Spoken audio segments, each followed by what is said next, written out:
Otmar Issing will be our elder statesman of central banking today. I mean, he looks back on an amazing career, and he's still up front and contributing intensively to a range of policy discussions, not just monetary policy, not just central banking, not just financial stability, but today I guess we'll be focusing on that. Otmar started out as an academic, as a professor in Nuremberg, in Würzburg.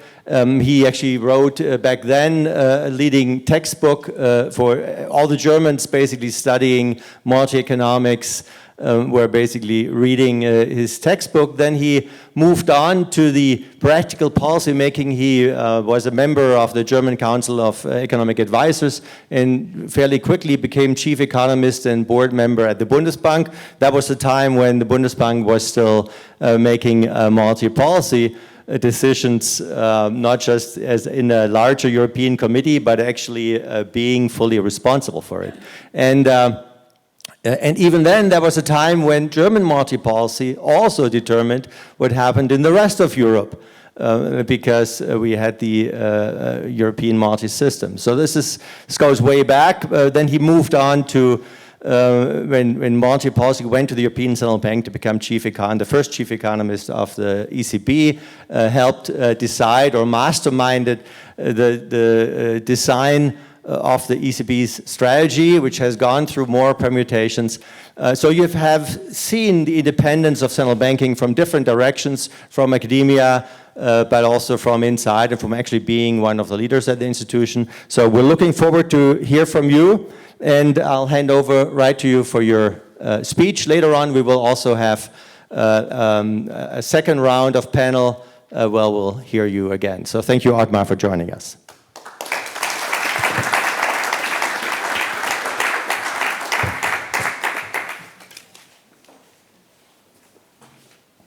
Thank you, Volker. I would like to thank the organizers for inviting me to this exciting conference. Under the overwhelming evidence of numerous empirical studies that found a negative correlation between the degree of independence of the central bank and the level of inflation, many governments granted their national central banks independent status around 1990. With low inflation rates in the subsequent period, with the notable exception of the sharp price increases after COVID, monetary policy largely confirmed the empirical findings. Consequently, one might expect that independence is now considered an undisputed element of sound central bank governance. However, this is by no means the case. And there is a crucial reason for this, which finds a simple expression in the following quote: "All state power emanates from the people, except that of the German Bundesbank." Shouldn't an independent central bank be seen as a foreign body in a democratic state governed by the rule of law? Placing the central bank on the same level as the independent judiciary contradicts the principle of the separation of powers. Legislative, executive, and judicial branches are the primary pillars of a state. The central bank's responsibilities fall primarily within the executive branch. A convincing justification is required when the legislature removes such an important instrument as monetary policy from the government's purview and places it in the hands of unelected technocrats. Insofar as the central bank is assigned tasks in the area of regulation, the legislature is also affected. A crucial condition is the self-awareness of politicians, the admission of their inability to guarantee the stability of the currency. This is expressed in the declaration by the then British Chancellor of the Exchequer, Gordon Brown, on May 20, 1997. I quote, "The previous arrangements for monetary policy were too short-term, encouraging short but unsustainable boom and higher inflation, followed inevitably by recession.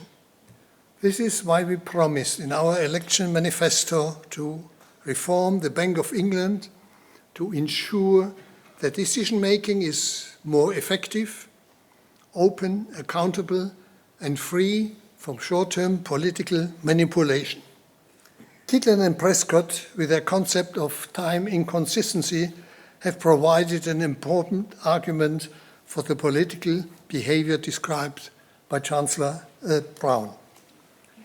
But transferring the competence of monetary policy to the independent central bank, the legislature voluntarily relinquishes its own power, protecting itself out of responsibility to society from the temptation of making decisions that are popular in the short term but detrimental to monetary stability in the long term.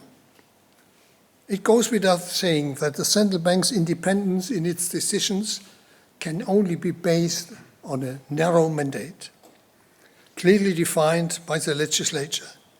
Price stability is in principle and according to the capabilities of monetary policy the appropriate goal.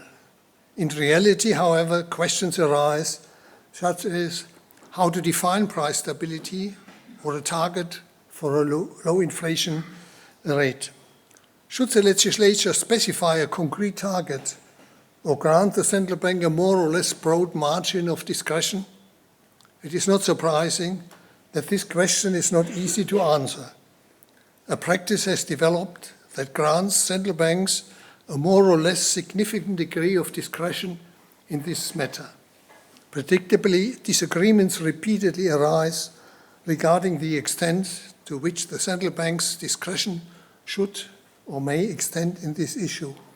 I remember well when we started with the ECB that we were criticized worldwide that we define our goal ourselves, because as a decision of the Governing Council in October 1998, we explained that our understanding of maintaining price stability is an inflation rate of below 2%. This was our discretionary decision, and one can really ask if a central bank can in its independence go so far as we did. Monetary policy is implemented by individuals. Liberal economists like Friedman were deeply troubled by the discretionary power transferred to appointed rather than elected individuals in the age of fiat money. Simmons succinctly captured the issue in his still influential 1936 paper, Rules versus Authorities. Walter Eucken took a more forceful approach, criticizing, I quote, that the monetary constitution which grants policymakers free rein places more trust in them than can generally be expected of them.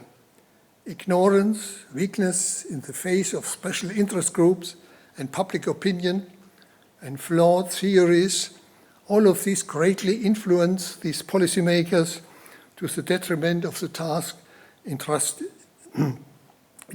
to them. I selected this quote, but it covers all the criticism of independent central banks. Whatever one might think of this accusation, it points to the inherent dangers faced by independent central bankers. Proposed solutions, such as the so-called key percent Friedman rule, ultimately prove unsuitable for eliminating individual freedom through strict adherence to a rule. Scope for discretionary decisions cannot in principle be ruled out. As a consequence, the appointment of central bank executives is of great importance. If we look to the US, we go through a special episode which confirms this sentence. It is primarily the responsibility of politicians to choose individuals who are up to the task. It should be borne in mind that the necessary qualities include the determination to pursue the interests of a stability-oriented monetary policy, even in the face of political opposition or pressure from the financial sector. This is anything but an easy task. Rogoff presents in his article of 1985 an interesting proposal to appoint conservative persons with a high preference for stable money. It is obvious that leading central bankers can only make truly independent decisions if they are protected from political influence for a comparatively long period of time. Their standing and consequently the reputation of their central bank depends in the long run on how they are perceived in word and deed as guarantors of price stability.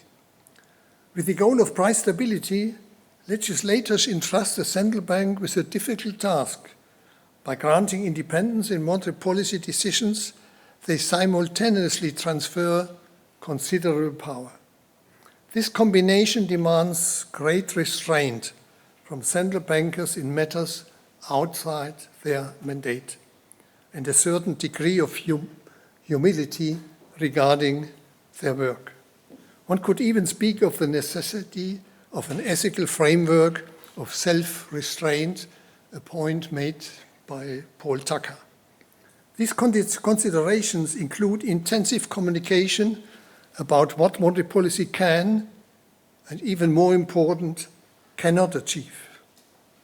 Particularly after the financial crisis of 2007-08 and the crucial contribution of monetary policy to preventing a depression on the scale of the 1930s, the reputation of central banks reached a peak.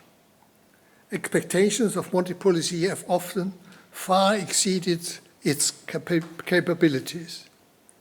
It is difficult to say that leading central bankers have actively countered this overestimation. Expressions like masters of the universe or the title maestro for Alan Greenspan and the frequent characterization of central banks as the only game in town have created an impression that exaggerates their position in society and have thus placed them in a vulnerable position. This applies not only to the general public, but primarily to politicians who will almost inevitably ask whether it is still appropriate to remove such a powerful institution from parliamentary control. This danger also increases with the expansion of the mandate to include banking supervision, macroprudential policy, and regulation. The threat to independence becomes all the more serious when central banks themselves contribute to expanding their mandate. If, for example, a central bank attempts to directly influence income distribution through selective lending, it enters a field reserved for politics who ultimately have to answer to the parliament, to the electorate. Significant distributional effects can arise if central banks pursue quantitative easing or keep interest rates very long for extended periods. Large losses of many central banks that finally have to be borne by taxpayers have occurred due to their large-scale purchases of long-term bonds at elevated prices, financed with reserves remunerated at the corresponding policy rate.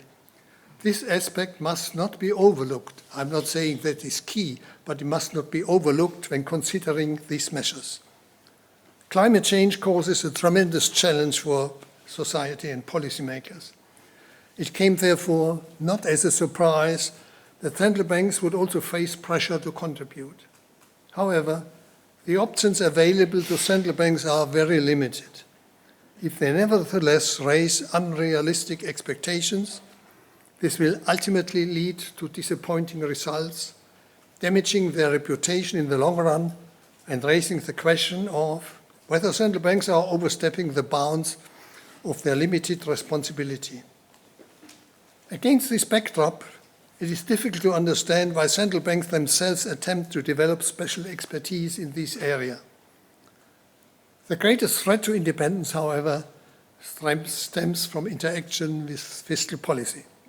The extensive purchase of government securities over a long period has raised doubts as to whether this can be still considered as monetary policy at all, or whether central banks are not also, or even primarily, directing their actions towards serving government fiscal policy. Fiscal dominance characterizes this situation. In the case of the ECB, the massive purchase of government bonds that primarily benefited the highly indebted member states is special and even more worrying. Fiscal policymakers will certainly not complain about this support. A certain degree of tension should generally exist in the relationship between the central bank and the government.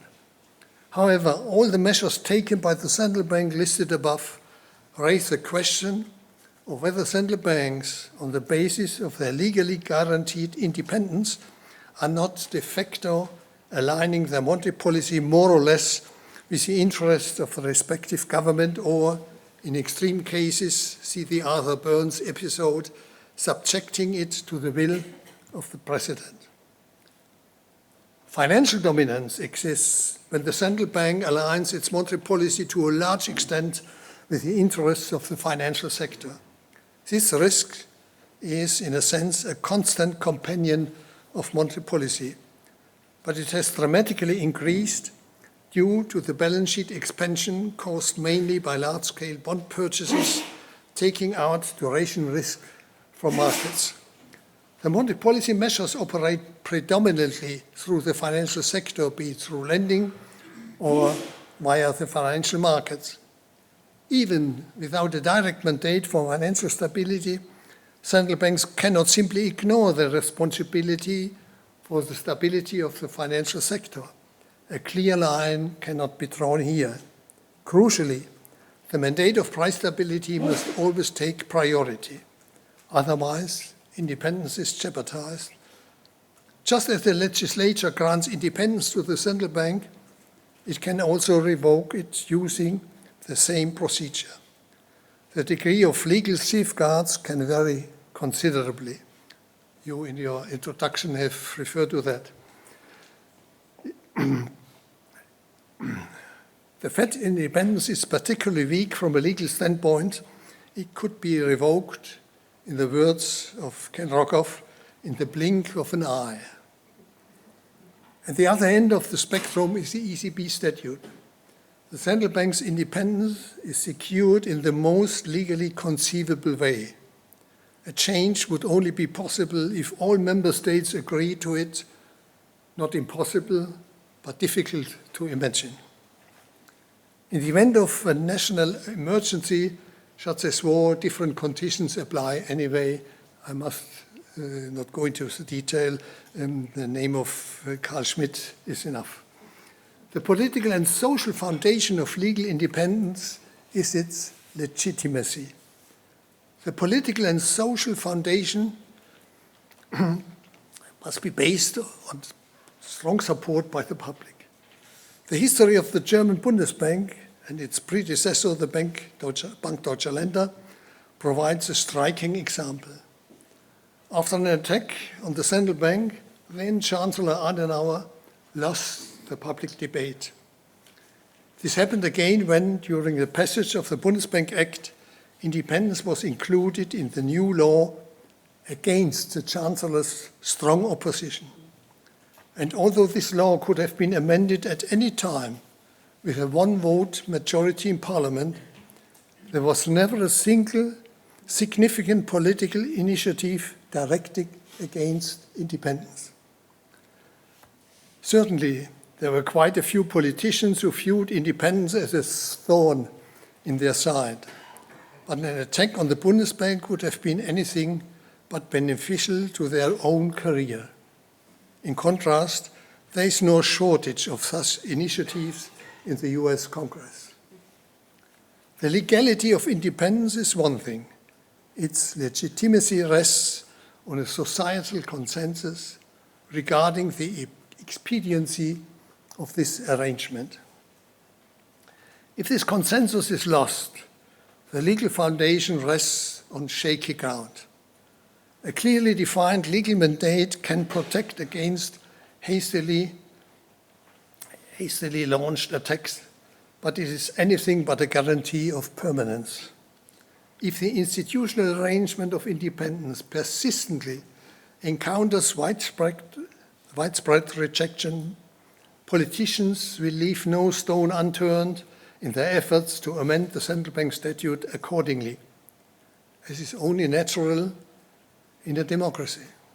Skeptics like Gotthard predict anyway that by interacting with fiscal policy with extended responsibilities in banking supervision and financial regulation, the idea of the central bank as an independent institution will be put aside. The best protection against such a development lies in a central bank policy that preserves monetary stability without engaging in quasi-fiscal policies, subsidizing the financial sector, or extended its mandates in the direction of the domain which must be reserved to politics which have finally to be approved by voters. This is the best and the only way to gain and maintain the public's trust. It would be disastrous if central banks were to jeopardize this foundation by neglecting their primary mandate and encroaching into the realm of politics. By doing so, they would undermine incentives of governments and banks to conduct sound politics, risking to contribute to excessive public debt and to elevated risk-taking by highly leveraged financial institutions, thereby creating a fragile situation in which it will be difficult to conduct a monetary policy of maintaining price stability. Thank you for your attention.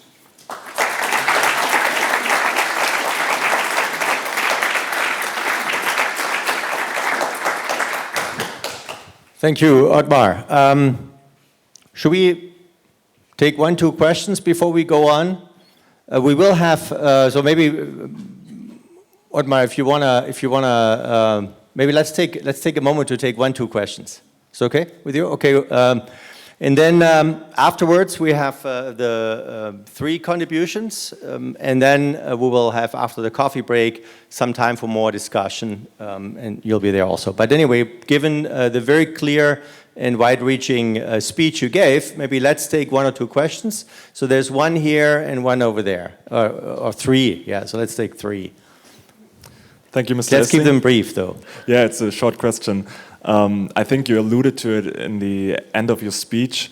I wonder what you think about the statements by Mr. Walsh, who has been nominated as the new Fed president, that central banks actually are to fault for creating the conditions for a government to engage in, irresponsible fiscal policy, instead of governments forcing the central bank to monetize that. Thank you. And the second question, can we collect the 3 questions, Otmar? It's okay? Okay.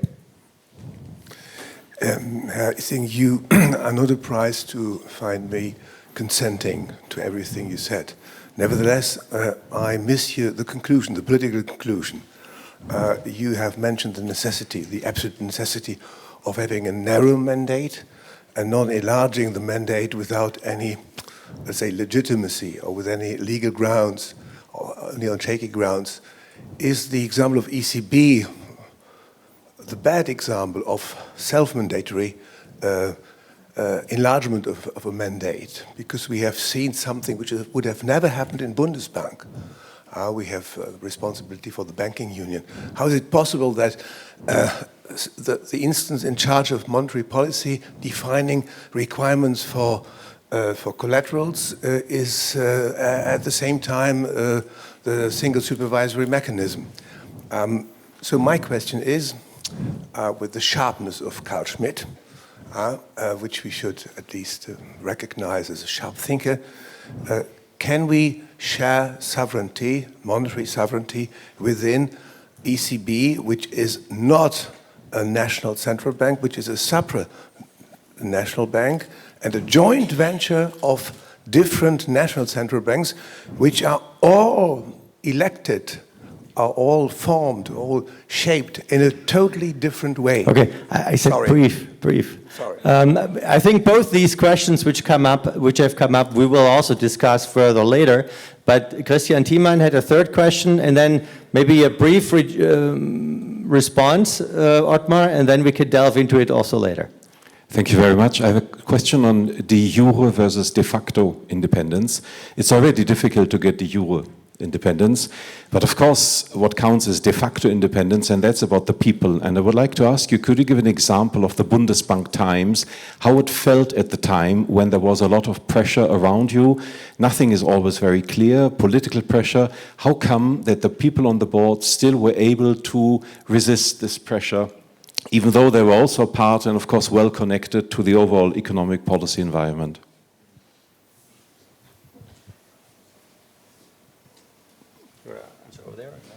Whichever. Very briefly, because as you mentioned, we have this panel. Yeah. On the first issue, as I mentioned, fiscal dominance or close to fiscal dominance, this is the biggest threat to independence of the central bank. I leave it with that. The ECB and NCBs has a lot of discussion, but in the end it's the ECB, the governing council, which is responsible for the decisions. And that national central banks have a different background. This was an issue very known from the beginning. The problem is, or it could become a problem, if national central bank governors are appointed from politicians who expect special behavior. So I call that once the Beckett effect, which means, can I explain short? Sure. I wrote a paper which was published by the Institute of Economic Affairs, and I mentioned the Beckett effect, and they asked me back, what is this? Beckett, who was a companion of Henry II, and when the Archbishop of Canterbury died, the king had the opportunity to appoint an Archbishop for Canterbury to get rid of all the problems he had with his predecessor. And Beckett warned his friend and said, now I'm your friend, but when I am appointed Archbishop of Canterbury, I will act as Archbishop of Canterbury. And the tensions between the Archbishop and the king increased and not declined, with the consequence that the king ordered that Beckett was murdered. If you go to the cathedral in Canterbury, you can see still the place and the altar where this murder had happened. So it's not so easy to appoint a person from which the government would expect a certain behavior, and when this person being appointed to the central bank behaves now in a way according to what is expected from the perspective of monetary policy. The third point, de facto, de jure, this is indeed the big question. There were articles, I've not counted, certainly 20, 30 articles about de facto independence of lost of the Federal Reserve. Pressure from the public or politicians at the Bundesbank time, I couldn't just shrug off, so it was never a problem. And mentally at the ECB too. If you once get, normally this is ended on personal pressure by one telephone call, which makes clear that you should spare your time calling me. This is very easy. And I think this is a big difference. Central bank members of the board of central banks have no excuse in not resisting political pressure. Politicians, every 4 years, are exposed to voters, and their behavior is mainly dominated by this short period thinking. You cannot expect that they are political martyrs. Many discussions with politicians I've heard, You are absolutely right, but central bankers have no excuse. They must do what they think is appropriate in the interest of their mandate. Thank you.